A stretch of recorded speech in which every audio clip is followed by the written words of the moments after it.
Markets का जायजा लेते हैं। कमोडिटी मार्केट्स पर विस्तार से बातचीत करने के लिए आज हमारे साथ Ravindra Rao, VP head commodities research, Kotak securities से जुड़ गए हैं। रविंद्र जी, गुड मॉर्निंग, स्वागत है आपका 18 आवर्स स्वदेश पर। शुरुआत एनर्जी पैक के साथ कर लेते हैं, क्योंकि हम लगातार देख रहे हैं ब्रेंट क्रूड $82-83 के आसपास ही ट्रेड करता हुआ देखने को मिला है, और गोल्डमैन सैक्स ने इनफैक्ट दिसंबर तक दाम $100 तक जाने का अनुमान दिया है। लेटेस्ट रिपोर्ट्स तो कई सारी वैसे क्रूड एनर्जी पैक पर, कमोडिटीज पर आती है, लेकिन इस वक्त ब्याज दरों में बढ़त और मांग में कमी की चिंता से सेंटिमेंट्स जो हैं वो कच्चे तेल की चाल में नजर आ रहे हैं। आपकी राय क्या होगी? Good morning. बिल्कुल, मेरे हिसाब से क्रूड में अभी काफी सारे बेरिश फैक्टर्स है, लेकिन जो सबसे बड़ा बुलिश फैक्टर है वो है रशिया को लेके जो अनसर्टेनिटी है। तो रशिया में जो उन्होंने रिसेंटली जो प्रोडक्शन कट किया था, तो एक्सपेक्टेशन ये है कि और भी ज्यादा प्रोडक्शन कट आने की उम्मीद है आगे चल के। तो ये मेरे हिसाब से जो फैक्टर है ये क्रूड को सपोर्टेड रखेगा लोअर लेवल्स पर।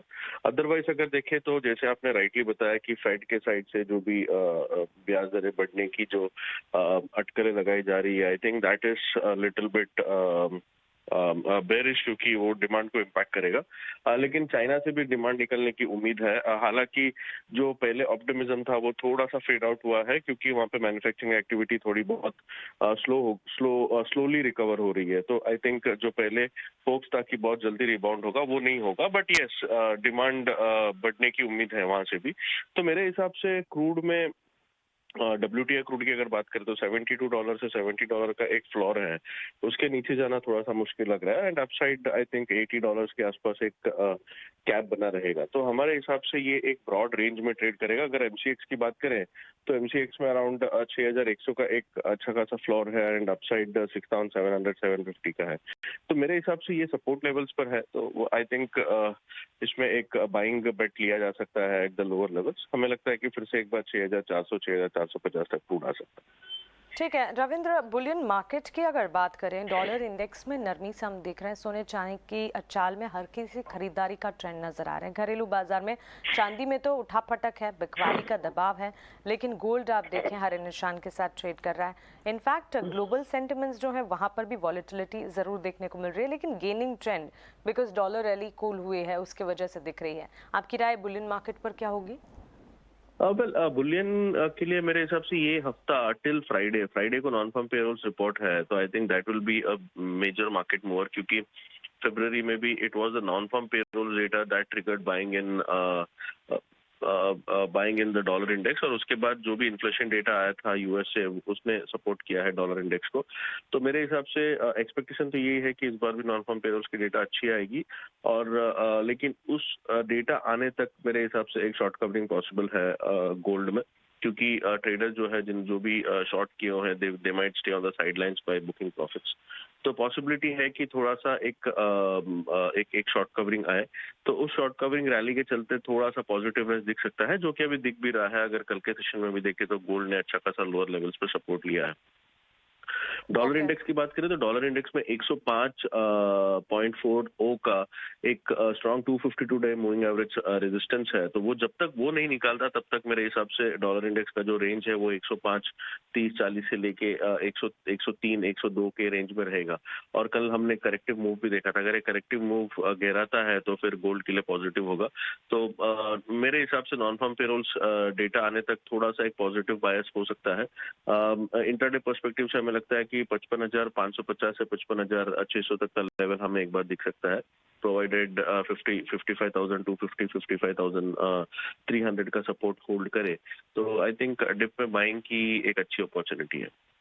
पेरोल डेटा का इंतजार रहेगा, लेकिन कच्चे तेल की चाल पर रविंद्र आपने अपना आउटलुक दिया। नेचुरल गैस पर आप खरीदारी की राय दे रहे हैं, इसके पीछे की रैशनल, क्योंकि नेचुरल गैस में ऑलमोस्ट 1-1.5% की बिकवाली हम देख चुके हैं, और बेस मेटल्स में लगातार जहां हम गिरावट देख रहे हैं, एल्यूमिनियम पर कॉन्स्टेंटली सेल कॉल्स हैं। बेस मेटल्स में क्या कोई खरीदारी के मौके आप देख रहे हैं?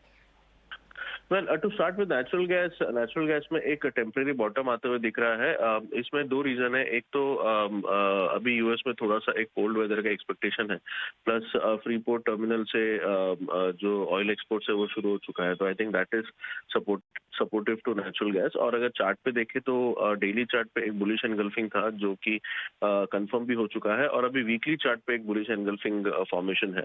तो हमें लगता है कि वीकली चार्ट पे अभी तक कंफर्म हुआ नहीं है। I think by this weekend it will get confirm, but daily chart पे already it has confirm, and उसमें टारगेट अराउंड 245-46 के आसपास दिख रहा है। तो हमें लगता है कि natural gas is a good buy from a short term perspective as well as intraday के हिसाब से 220 के आसपास खरीदारी करके 228-29 के आसपास प्रॉफिट बुक कर सकते हैं, 216 का स्टॉप लॉस मेंटेन कर सकते हैं। And on the industrial metal front हमें लगता है कि कॉपर में काफी बिकवाली आ चुकी है, और जैसे मैंने गोल्ड में बताया कि नॉन फार्म पेरोल डेटा का थोड़ा सा एक सपोर्ट मिल सकता है, सिमिलरली कॉपर में भी वही एक सपोर्ट मिल सकता है। तो एक पुल बैक रैली आ सकती है टुवर्ड 758-760। एकदम बुलिश नहीं है कॉपर अभी फिलहाल, थोड़ा सा बेरी जोन में ही है, लेकिन एक पुल बैक रैली के लिए बाई कर सकता है। तो 752 के आसपास बाइंग करके 748 का स्टॉप लॉस मेंटेन कर सकता है, एंड अपसाइड हमारे हिसाब से 758 से 760 तक जाना चाहिए कॉपर।